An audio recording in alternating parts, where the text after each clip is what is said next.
Voyons ce que fait un petit peu le DAX. Le DAX également, voilà, le DAX est passé au-dessus des 10 000 points à 10 012 points, progression de 0,41%.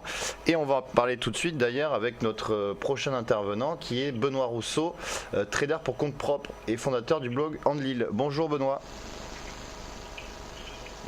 Alors Benoît, là on vient de dépasser les 10 000 points sur le DAX 30. Qu'est-ce que ça vous inspire ? C'était ce qu'on attend un petit peu depuis quelques jours. Ça m'inspire qu'à mon avis on a un objectif sur le Dow Jones 30 à 18 000 points, et tant qu'on n'atteint pas ces 18 000 points, on peut avoir une poussée sur les indices européens et le DAX et le CAC 40 en particulier. Bon, il faut rester prudent parce qu'on a les discours de Mario Draghi cet après-midi, donc là ça va faire énormément bouger en théorie les indices européens et l'euro USD. Mais pour ce qui est du DAX, ce matin j'ai shorté 2 fois la ligne des 10 010, la résistance journalière. Donc je me suis mis en short et j'ai récupéré 2 points et 3 points à chaque fois.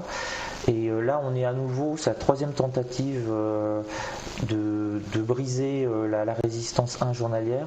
Donc quand on est sur la 3e tentative, je ne me mets pas à shorter, j'attends parce qu'on peut avoir un breakout et foncer vers les 10 030 voire les 10 040. Donc là je vais me repositionner ce matin si on a une bougie par exemple comme celle-là, une grosse impulsion et qu'on monte sur 10 000 vers les 10 040, là je me mettrai à shorter pour revendre sur 10 030. Là en fait je fais vraiment du trading, du scalping de surveillance. Quand on arrive rapidement sur une résistance, sur les premiers et deuxièmes passages, je short. Et le 3e passage, donc là on est en train de travailler le 3e passage, là je laisse passer parce qu'on a un risque de porosité de plus en plus important.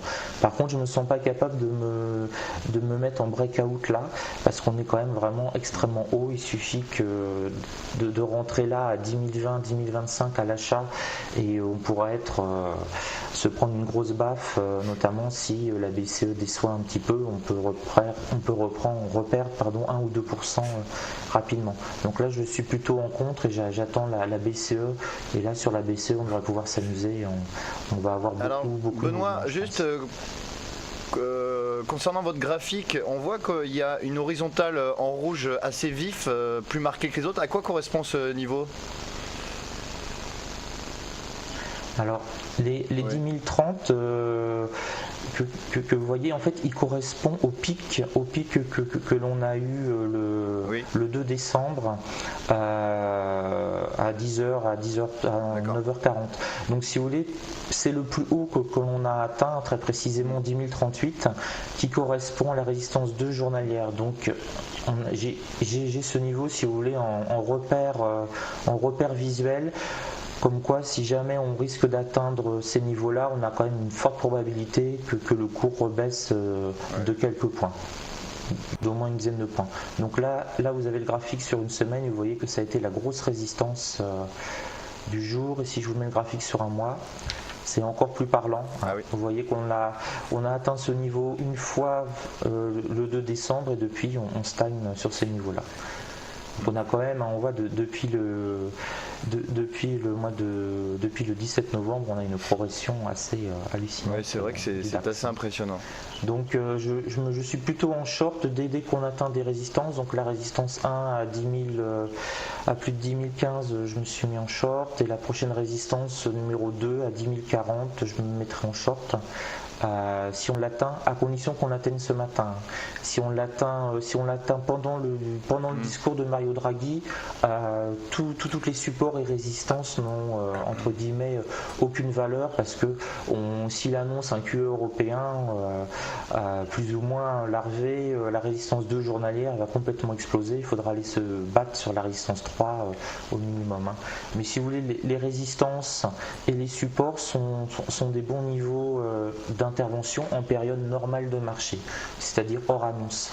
juste avant une annonce importante, type Mario Draghi qui parle, type des statistiques importantes comme Zoo sur l'indice DAX ou des indices américains tels que le chômage, ces résistances, ces supports ont beaucoup moins de valeur. Il suffit qu'on ait une annonce inattendue. Alors justement Benoît, toutes ces résistances et supports. Ce qui est intéressant de savoir, c'est est-ce que vous allez être en position avant le discours de Mario Draghi, ou alors vous sortez toutes vos positions et vous attendez de voir comment les cours réagissent?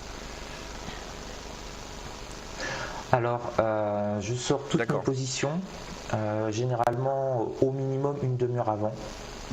Idéalement 1 heure avant. Après, ça dépend si on est un peu plus joueur ou pas, ou si on a une opération de trading qui est pas mal et on se dit bon, on va la continuer. Bon, il faut savoir que 5 à 10 minutes avant, les carnets d'ordre des indices futurs sont totalement vides. 5 minutes avant, on se retrouve en plein désert.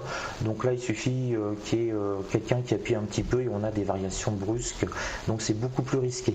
Par contre, pour une annonce telle que Mario Draghi, ce que je fais, alors je ne me suis pas du tout positionné, mais 1 minute avant, je me positionne pour jouer une stratégie à l'achat et une stratégie à la baisse. Donc là, je vais vous le montrer en 1 minute. Je vais me positionner donc sur la journée. Donc 1 minute avant le discours. 1 minute avant le discours, c'est à 14h29.